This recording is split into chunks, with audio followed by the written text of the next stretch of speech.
State Cyclones is here, TJ Otzelberger, and we're going to ask him to make a statement on tomorrow's matchup, and then we will go to questions. TJ. Yeah, first, tremendous respect for Coach Pope. Known him a while. Really respect how hard he gets his teams to play. His successes at Utah Valley, BYU, and now at Kentucky are no surprise based on his character and work ethic. So we know it's a big challenge in front of us, and we know what a great team he has. They're playing terrific basketball, and we're going to need to be at our absolute best. So that's what we're going to aim to do come tomorrow. First question is right here in the aisle. Yeah, TJ, Ben Baby with ESPN. Let's just start. What's Joshua's prognosis for tomorrow?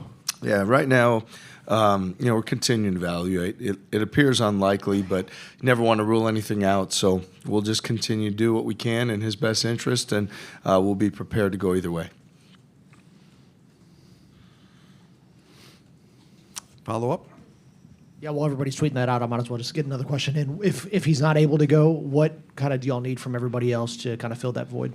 Well, I think what we saw yesterday is exactly what we're hoping for, is other guys step up in more pivotal roles. And Killian Torrey played terrifically yesterday offensively. Nate Heisey really stepped up in a major way. And I think for all of our guys, we've got so much confidence in this group and guys that can step up on a given night. So obviously when you have a guy like Joshua out, it's going to be imperative that other guys step in. But that's something that we've had. And early in the year when Lipsy was out in tournament in Las Vegas, guys stepped up as well. So I think there's a lot of pride in our team and our ability to play for one another.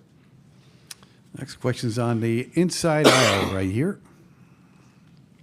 Hi, Coach. Alec Bussey, 24/7 Sports. You talked about having various guys step up. Dominic Nelson certainly did that for you yesterday. He started the year in the rotation for you guys, dwindled out of it. How did you see him handle the process of a changing role in your program this year? Well, I think, he did a great job in terms of, his readiness and stepping in yesterday and not really knowing what was coming his way. And I think earlier in the year, when minutes, when we cut to 8 in the rotation, he's shown tremendous character. He stayed ready for the moment and the opportunity. And I think when guys do that and that opportunity comes around, they're going to be prepared. And he did an excellent job, and he stepped up for us yesterday. It was great to see. And then to follow up, what do you think it says about his character that during his senior year, to deal with the frustrations of that not going maybe exactly how he wanted it to, that he was still able to continue on the path that you guys had outlined for him and then to produce like he did yesterday? Yeah, no, it speaks to his credit, to his character and who he is as a man and how he continues to work. And look, I think he knows every day that in our program there's opportunity to earn playing time, and he's continued to work through the challenges. So he deserves all the credit. Straight back. Your coach, Daryl Burr with the Cats Paws in Lexington. What are the challenges to facing someone like Otega Owe, who just seems to find a way every game? Yeah, he's a relentless competitor, really gifted in space, gets into the paint, gets to the foul line, makes plays for himself and his teammates, and just a dynamic scorer. We played against him early in his career when he was at OU. He was a terrific player then, and now he's playing with such tremendous confidence. So it's definitely not a task for one person. It's a team defense thing, and it's being intentional. It's trying to be back in transition, keep him out of space, and then make sure that he has to work and earn everything.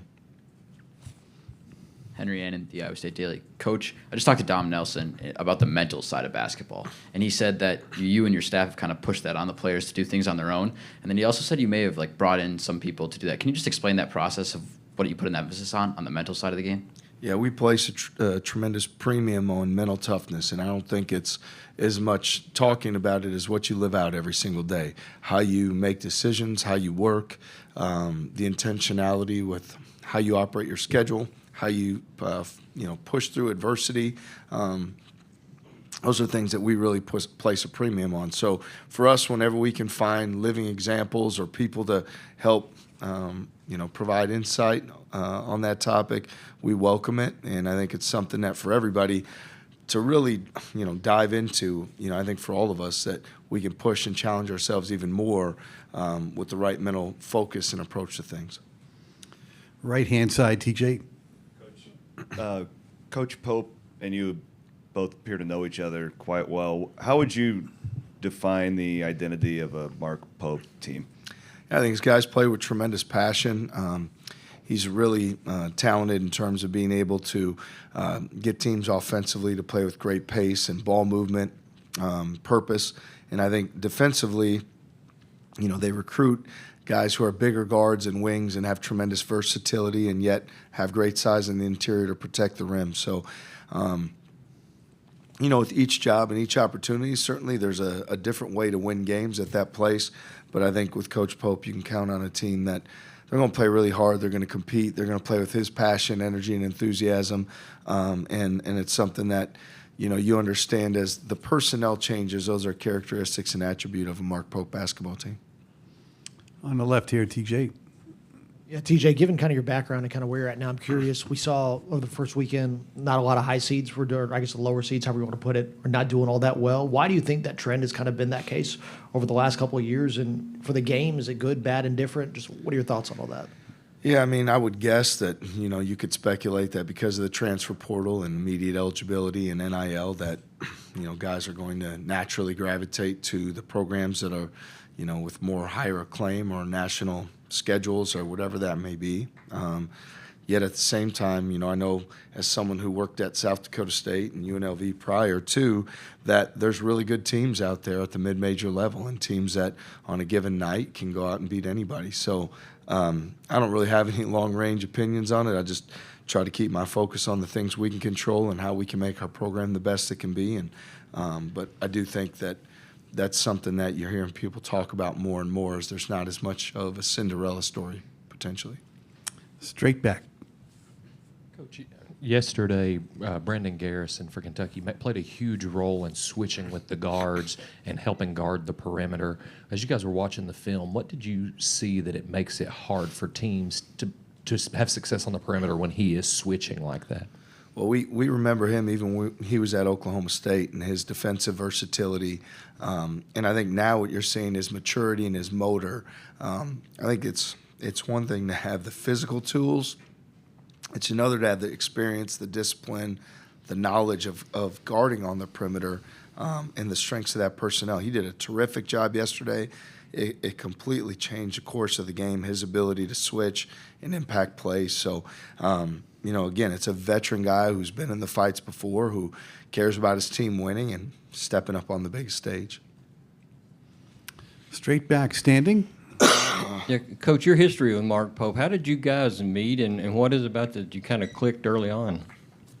Well, he had a friendship with Fred Hoiberg. I think they had played together in Indiana with the Pacers, and so I worked for Coach Hoiberg, so got a chance to meet him back then. And then, when I was at UNLV and whether he was at Utah Valley, BYU, and, we had cross paths on the road. And then with BYU, we had an opportunity to go up to Salt Lake City and play, so we had a game there. So, again, somebody has tremendous track record, and we respect very much and just really admire the man that he is and how he goes about his business.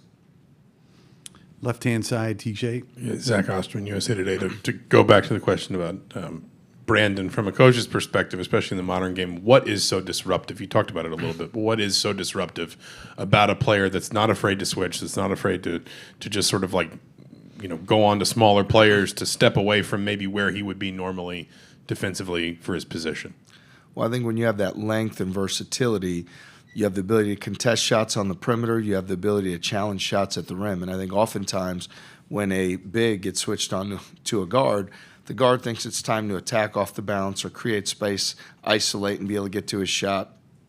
With Brandon, he has such great discipline defensively. Not only does he use his length to his benefit, but you always have in the back of your mind, do you really want to drive him to the rim and challenge him there? And I think there's a psychological thing that happens there of, all right, he could block my shot on the perimeter or at the rim, and he's still got the mobility and agility to contain the bounce. So I think he possesses, a huge challenge because of his ability to do all those things. Right here, John. Hey, Coach. John Huang, NOLA Media. In the game tomorrow that has the potential to be very fast-paced and chaotic, both teams are going to be able to go on runs. What do you trust the most about your team? Yeah, our half-court team defense, that's where we hang our hat. That's where our greatest belief lies, and that's what we work to earn every single day. So it's important for us to make sure we get our defense set, make sure that we dial into our daily habits defensively, and that we set the tone by dictating. And that's what we work on every single day, and that's what we take tremendous pride in. Back left. Hey, TJ. Ben Hutchins from the Quad City Times just talked to Joshua, and he said that, hey, he has a large say in maybe when or how much he decides to do. What's your approach on letting players decide when they're able to go out and play basketball versus your approach of letting medical staff and people have a say in what they're able to do? I think Joshua is someone that we have unbelievable trust in. I mean, he's a guy that's been a complete warrior for us. How he went down yesterday, not something that we've seen in the 2 years with him at practice. Sometimes there's such a thing as a player that goes down and then they're fine right after. And when Joshua goes down, it's real. So it's really everybody working as a collaboration. We have tremendous medical staff. Our trainer, Vic Miller, is as hard a working and talented trainer as there is in the country. And it's just pooling resources and information. I don't think it's as much of a set plan or a way of going about it as everybody just communicate effectively, and let's make decisions in the best interest of Joshua and his health and well-being first, and then let's do what's best for Iowa State basketball as well.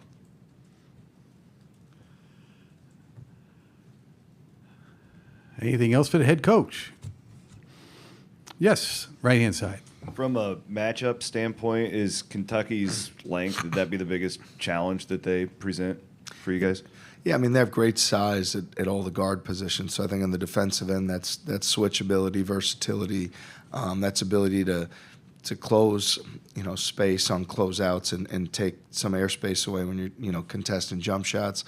On the offensive end, I think, they just that size is a factor when they get to their spots, and they can rise up and make shots. So I think size, length, versatility, both on the perimeter and the interior are certainly things that we have to factor in, and things that pose challenges.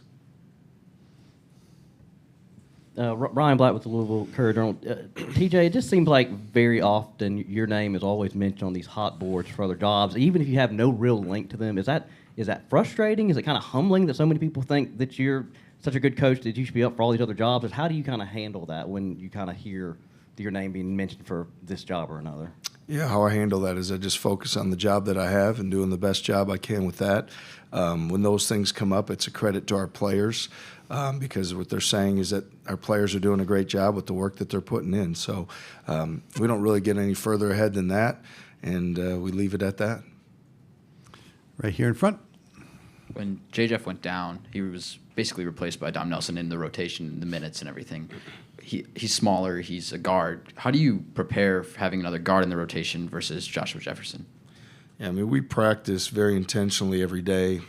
We understand that as unfortunate as this is, and as much as our heart breaks for Joshua, that you've got to build a model of winning, where even if one guy's out or in foul trouble, that you continue to move forward. So we lean into the strengths of the players that are going to be playing and that we have and the things that they do best. So we've seen Dom Nelson be a dynamic ball handler, get to the basket, make plays, get to the foul line.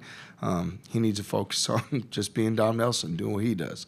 And the same way Nate Heisey, when he came in yesterday for Joshua, he needs to play the best that Nate Heisey can and to his strengths. So we really, we build our system to have guys that have tremendous pride, unity, care for our program.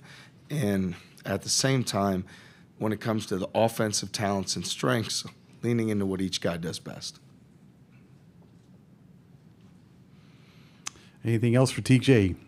All right. Thank you very much for your time. Best of luck tomorrow. You'll see Iowa State and Kentucky, game 2.